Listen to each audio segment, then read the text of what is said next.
What is up? GoodMicWork back at you. WrestleMania 32 is in the books. Oh man, seriously WWE? That's what you did. I'm fucking bummed, man. This was a really big letdown tonight. This show did not live up to expectations. Now let me just start by saying that I'm not going to go over the top here. I'm not quote-unquote done with WWE for a while. I'm certainly not going to cancel my WWE network. I don't know if I'll go as far as to say this is the worst WrestleMania of all time. Maybe this might be the most disappointing WrestleMania of all time, because I can't believe some of the finishes that they had tonight. It had nothing to do with the talent. The boys and girls worked hard, as they always do for this show. They did everything they could do.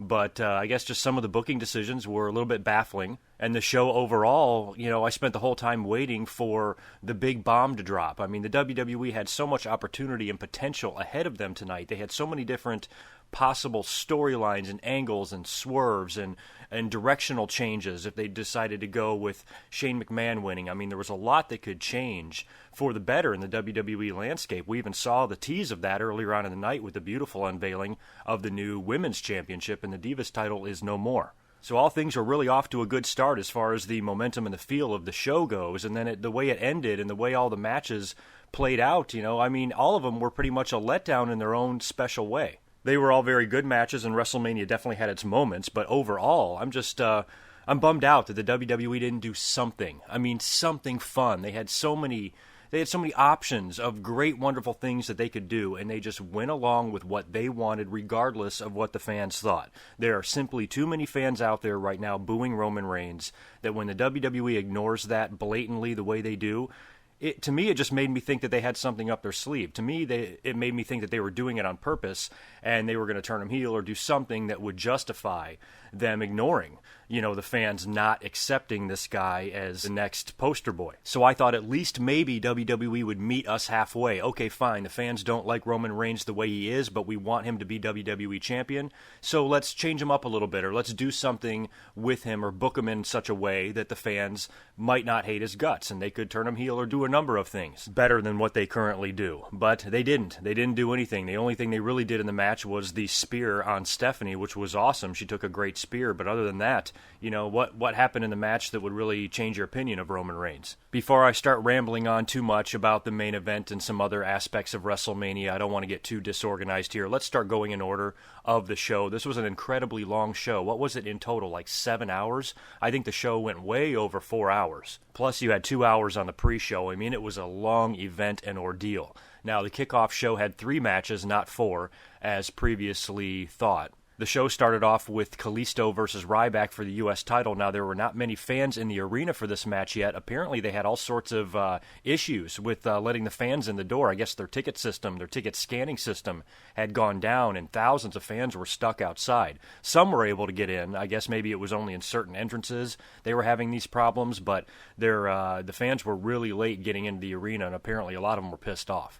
So Kalisto and Ryback didn't have the opportunity to work in front of too many people, but as I predicted, and happily, Kalisto did wind up retaining. I thought that would have been a really strange way for him to lose the belt, the way he's kind of been on a roll, and the run he's been on since WWE is giving him the singles push to drop it to Ryback in front of virtually nobody in an empty arena.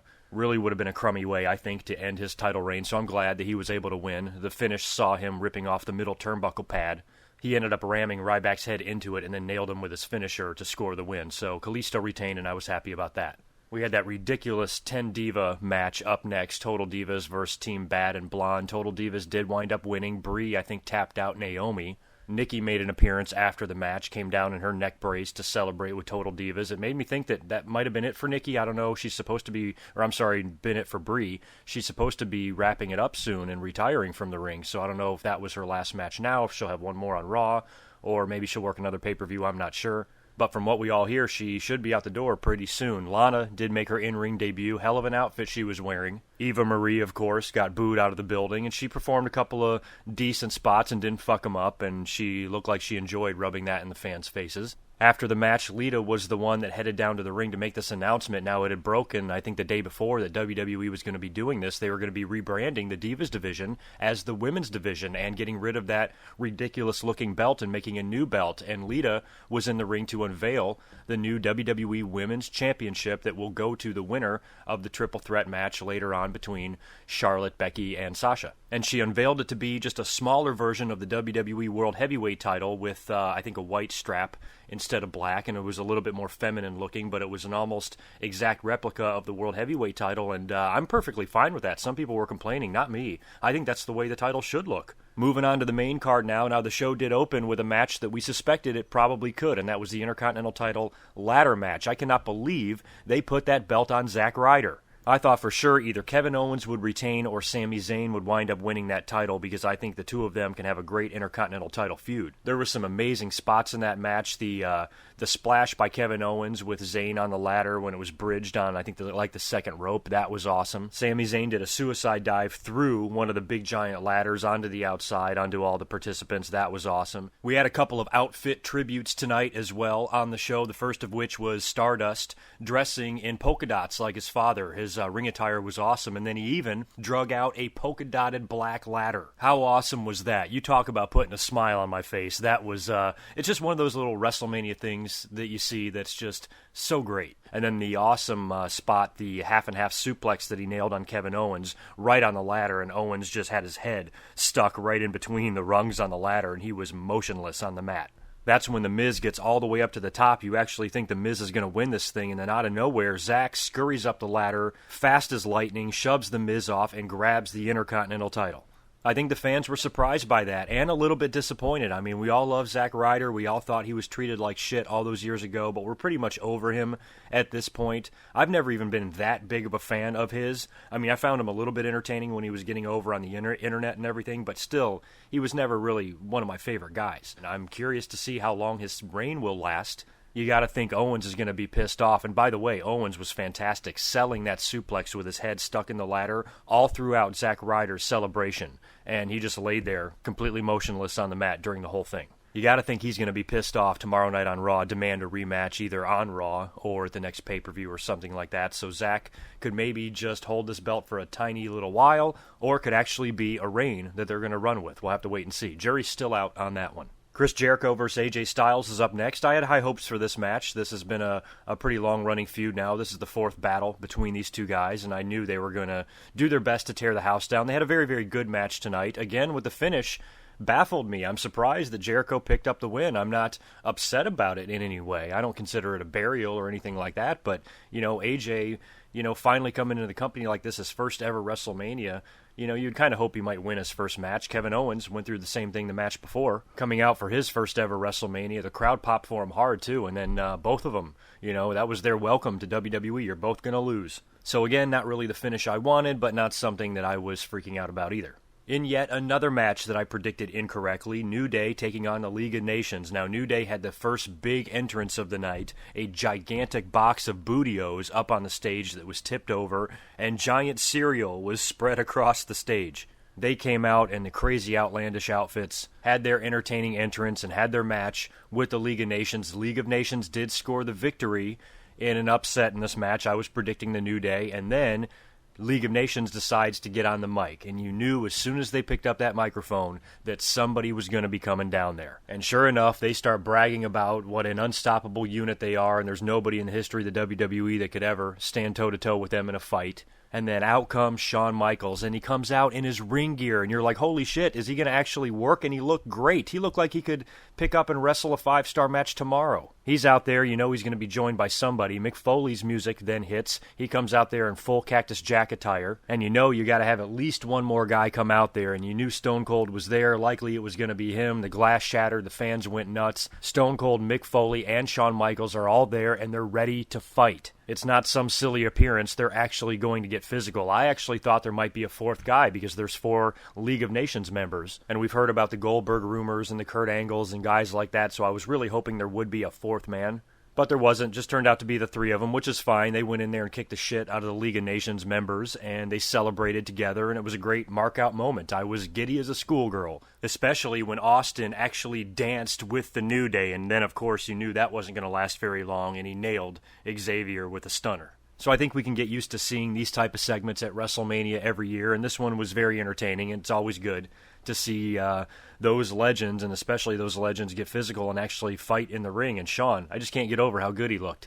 And in another match that I predicted incorrectly, and quite the letdown of a match as well, Brock Lesnar versus Dean Ambrose, I thought this match was going to steal the show. I thought if given enough time and WWE put some effort and creativity into this match, they could have a lot of fun, and it would be a great way to give Dean Ambrose a good, solid victory over a major opponent to really help his stock rise. And given the fact that it's no holds barred and all of that shit, you can easily find a way for Dean to win to where it won't hurt Brock's credibility all that bad. Probably won't hurt it at all if Dean does something really crazy to defeat Brock, where it was just kind of a fluke type of thing. But no, they went in there and had a very brutal, very hard-hitting match, and a relatively decent match as well, but didn't last very long and didn't even really go outside of the ring. I thought they were going to be all through the crowd. I thought they were going to be in the backstage area. I thought they were going to be everywhere. They barely left ringside. Lots of German suplexes, of course, and lots of steel chairs. He pulled out the chainsaw but never turned it on. There was some kendo sticks and a couple of other things, but really, the match was kind of not what we expected, did not live up to what we were hoping it would be. And Brock Lesnar eventually got the best of Dean Ambrose and nailed him with enough F5s and German suplexes to pin him, and that was that. Brock Lesnar won. Again, it's not something that I can necessarily complain about because I'm a big Brock Lesnar fan. They're paying him a ton of money, a lot more than they're paying Dean Ambrose, so it's an investment of theirs that I guess they want to protect, and he's just not going to lose right now. And I understand that. Brock's awesome. When you think about it, it's a match Brock should win. I mean, he's better than Dean. He's bigger than Dean, stronger, tougher, all of that. That wouldn't be a match that Dean would win anyway. I just thought they could find a way to give Dean the victory, and it would help him. But they chose not to. Brock wins, and that's that. I just wish they would have done a little bit more in the match. In a match that I actually predicted right, the triple threat match for the WWE Women's Championship, as it is now called, champion Charlotte defending against Sasha Banks and Becky Lynch. I loved this match. These girls arguably had the best match of the night. And the entrances, oh my god, Snoop coming out and rapping his cousin Sasha down to the ring. That was fucking great. I thought between all of that she might actually win the Divas title. It would have been a great moment for her. She even had a tribute to Eddie Guerrero with her wrestling attire, with her tights and her boots, as if I wasn't in love with her enough. Charlotte looked great as well. She came out wearing a rendition of Ric Flair's robe. I think they even said it was made from pieces of the robe that he wore, I think, in his final match or something like that. So she looked amazing. And then they got in there in the ring together, and the three of them tore the house down. Great fucking match. We had frog splashes, we had suicide dives, we had Charlotte climbing to the top rope and doing a moonsault on the outside of the ring. WWE gave those girls time to work. The fans enjoyed the ride. They were chanting, "This is awesome." Charlotte finally taps out Becky Lynch, retaining the Divas title that is now called the Women's title, and the belt looks great, and it looks great on Charlotte. There's still plenty of time in the future to give it to Sasha or Becky or whatever you want to do, but I think Charlotte winning was probably the best choice. I mean, she's been champion for a while. WWE loves her and the Flair's legacy, and if they're going to rebrand a champion, they probably do want her to be the first one to hold it, so she can hold that belt for a little while as we get used to it, and eventually she'll wind up dropping it to Sasha. She will. Undertaker versus Shane McMahon, Hell in the Cell. Well, what the fuck was the point of having Shane come back and say, if I win, I want control of Monday Night Raw, and then have this big stipulation, and then he just loses? Now what? Where the hell do you go from here? We never even saw Vince McMahon tonight. He was a big part of all of this. Why didn't he make an appearance in anything? This was one of the matches that I said in my predictions and all my build-up commentaries to WrestleMania, is that I want this match and the main event to somehow tie in together. There's too many connections here. Shane is coming back trying to overthrow the McMahons. Triple H is one of those McMahons, of course. The fans are shitting over the WWE's next chosen one, Roman Reigns. They're confused why Shane McMahon is even wrestling The Undertaker to begin with, and is Taker a face, is Taker a heel? What's his connection to Vince McMahon? How is all of this going to be explained? Surely we'll get all of our answers at WrestleMania, but no, we got no answers. Shane McMahon went out there and had his Hell in the Cell match with The Undertaker. It was a very good match. It had some holy shit moments, and it had one really, really crazy holy shit moment. What the hell is wrong with Shane McMahon? That cell is a hell of a lot higher than it was when Mick Foley dove off of it. I dare say it's twice as high. He climbs all the way up there and does an elbow drop on The Undertaker, who's on the announce table, and it had to have been at least 20 legit feet down. Now, the table looked like, thank God, it was gimmicked a little bit with some cushioning underneath, but still, Shane could have died.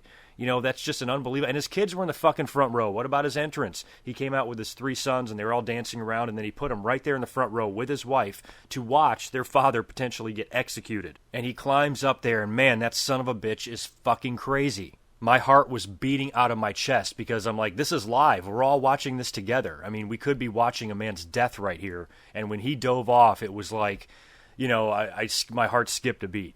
As soon as he hit the ground, I was just looking for something to move, and as soon as it did, I'm like, all right, he's fine. He's fucking fine. The crazy bastard's probably going to get up and fight some more, and he did. He wasn't able to recover from that, though, didn't really have any offense after that, and Undertaker tombstoned him and pinned him and won the match. So what does this mean now for Shane McMahon and the future of this storyline? Is Shane going to wiggle his way into another opportunity at getting control of Monday Night Raw? Is this going to lead to the brand split? If he's going to say, fine, if I can't have Monday Night Raw, I'm going to create my own brand? Maybe gets a bunch of NXT guys on his side and they try to take over SmackDown or something like that. I can't imagine this is all we're going to see of Shane McMahon. Maybe he'll be off TV for a little while and make a return later on, and they'll pick the storyline back up in the summer for SummerSlam, but still. At the end of the day, though, I guess I'm glad. I didn't want Undertaker to lose, and I didn't want this to be his last match unless it was advertised as that. I'm ready for Taker to retire, and I want him to have that send-off. You got to think it's got to be next year. We keep saying that every year, but... You know, obviously he won tonight, so he lives to fight another day, so he's going to have to hang it up at some point. The Andre the Giant Battle Royal, which we all thought was going to be on the pre-show, turns out to go on second to last. And it wasn't very good either. We were all hoping for a returning star like Cesaro or something like that, but the guy that we got and the big surprise that we had in this Battle Royal was Shaq. Shaquille O'Neal was actually an entrant in this Battle Royal, and guess who he's going to have a confrontation with? The Big Show. Of course, the Big Show. Big Show is always the guy that works with outsiders, right? These two guys were rumored to have, were supposed to have a WrestleMania match a couple of years ago, if I remember right. And given the fact that WrestleMania 33 is in Orlando next year, where Shaquille O'Neal began his NBA career, I could see him going into the celebrity wing of the Hall of Fame at WrestleMania 33. And when you looked at the field and when you looked at everybody in there, the only guy that made any sense was Baron Corbin. You know, maybe Mark Henry, since he's been rumored to be hanging him up pretty soon as well, but still, why Mark Henry? So seeing Baron Corbin in there, he was a type of guy that I predicted. I said somebody from NXT, like a Samoa Joe, would be a good option to win this match. I think I predicted Bray Wyatt. He wasn't even in the fucking Battle Royal. And I tweeted about midway through the match that Baron Corbin should be the last one in there with Kane, and he should dump Kane out. And that's the finish that happened. So another match predicted incorrectly, another match that was kind of disappointing, but at least they saved it with a acceptable person winning it. I mean, at least they gave it to a new guy. I guess this might mean he's going to be on the main roster now or very soon. So that is the good news coming out of this, but the Battle Royal was it just wasn't that entertaining. And what was probably my favorite segment of the night, other than the women's match, was finally we got our answer as to what The Rock was going to be doing. Now, as the show went on and we got later and later, I felt what The Rock was going to be doing would be more significant and more significant. I thought we would see him in the main event, but he finally came out to cut his promo. The Dallas Cowboys cheerleaders made an appearance to help him down to the ring. He gets in there to announce the attendance for the show. I think it was 101,700, something like that. So, you know, I guess we'll never know if that's the legit number. It definitely looked like a packed house. I mean, that crowd, those crowd shots that they were doing were amazing. It definitely looked like 100,000 to me. I hope that number is legit. So The Rock was out there to announce that, and then the Wyatt family interrupts. I was just tweeting about them mere minutes before. I'm like, we haven't seen the Wyatt family yet. We were wondering if they could make an appearance or do a run-in the main event, but they come out there to interrupt The Rock. And when they were coming down to the ring, my mind was turning. I'm like, okay, The Rock is going to probably insult them, probably have some really funny things to say about how weird the Wyatt family is. And I said to myself, I bet you if John Cena is going to make any appearance at all at WrestleMania, this will be the appearance he makes. I predicted this a couple of months ago, that if John Cena could not work WrestleMania, he would probably be involved in a segment with someone like The Rock. So first, The Rock decides to surprise all of us, and that probably was the biggest surprise of the night, that The Rock technically worked a match at WrestleMania. He said, we're not going to have a fight, we're going to have a match. I challenge any of you to a match right now, rips his pants off Chippendale style to reveal his wrestling gear. And it was rumored that he couldn't work any matches because he's shooting a movie right now, and insurance reasons, if he were to get hurt, it would really fuck everything up. So that's why his match was 6 seconds long. Ended up rock-bottoming Eric Rowan immediately and pinning him, so The Rock really didn't have to do too much. The Wyatt family then after that surrounds the ring, and that's when you knew somebody's music was going to hit. And sure enough, John Cena returns, looks healthy, looks healed, looks ready to go, comes out there and helps The Rock kick the shit out of the Wyatt family. John Cena looks like he's back. The Rock and him have the nice moment. They celebrate together. The fans probably really didn't like this, but I did. You know, I know The Rock and John Cena feud didn't end that well, and WrestleMania 29 was a complete disaster, but still, seeing these guys together and, you know, I guess in a more lighthearted segment and celebrating together, for me, just an old-school wrestling fan, still puts a smile on my face, even though it makes other fans puke. I liked it. And how about that Wyatt family? They continue to be booked magnificently, don't they? And finally, we're on to the main event. I mentioned the main event earlier on, but just to elaborate on it, I do have to say this was my favorite Triple H entrance of all time. How awesome was Stephanie? Her introduction of Triple H was turning me on, literally. I loved it. And the match, too. You know, here's the thing. The match, when you look at the match and forget about all the bullshit surrounding it, the match was good. But all of that goes unnoticed when your fans are so desperately wanting you to do something and surprise us or swerve us or shock us or something. We got none of that at WrestleMania. Not one thing really surprised us. It was a surprise to see The Rock wrestle. It was a surprise to see John Cena return. It was a surprise to see Stone Cold and Mick Foley and Shawn Michaels out there. But as far as the main storyline goes, and the main storylines in the WWE goes, we didn't see anything that shocked us or took us in a different direction at all. And I probably mentioned it over 100 times that WWE simply cannot have Roman Reigns win clean in the main event of WrestleMania and have 100,000 fans booing that outcome. WWE would be crazy to allow something like that to happen. Well, I guess they're fucking crazy because that's exactly what they allowed to happen. I mean, come on. You couldn't give us something. I mean, at least have some sort of a storyline swerve or angle. I mean, at least have Shane win. That way we have that to look forward to. Maybe Shane and a new regime of Monday Night Raw will make for great TV, but we don't even have that. So what the hell's going to happen tomorrow night on Monday Night Raw? The post-Mania Monday Night Raws can be very history-making in recent years. So let's hope that big things happen on Raw, and all of this anger that we feel towards WrestleMania will be partially rectified after Monday night. But right now, I do not give this WrestleMania very high marks. I mean, it's a fun weekend. I had a blast all week long, talking to you guys on social media and reacting in YouTube videos to everything that was going on, the NXT Dallas show and the Hall of Fame, and now WrestleMania, and tomorrow night, after Monday Night Raw, I'll be up here as well. I enjoy the overall experience of WrestleMania every year, regardless of whether or not the show was good. I definitely wish we could have gotten a better show tonight. I definitely wish we could have gotten a few more things that we were expecting. This seemed like a regular old show. When you look at the booking and how everything was written, it was really no better than any pay-per-view could be at any time of the year. So WWE's trend of giving us good WrestleManias for the past 2 years unfortunately did not continue. This one might rank up there with WrestleMania 29 as far as how we feel about it. But we're all adults, and you got to realize WWE's not going to hit home runs all the time. They definitely dropped the ball tonight, definitely could have been better. But a WrestleMania like this isn't going to stop me from watching professional wrestling, so you will get none of that I'm done with WWE bullshit coming out of my mouth. I'll tune in to Monday Night Raw tomorrow night. I'll drink a couple of beers and I'll have a good time. And I'll review it. So leave me all your comments about WrestleMania below. I'm expecting them to be very, very unpleasant. Have at it. Bitch all you want. Go crazy. Just keep your shit respectful and don't be assholes. And I won't remove any comments. Fire away. I will catch you tomorrow night after Monday Night Raw. Until then, peace.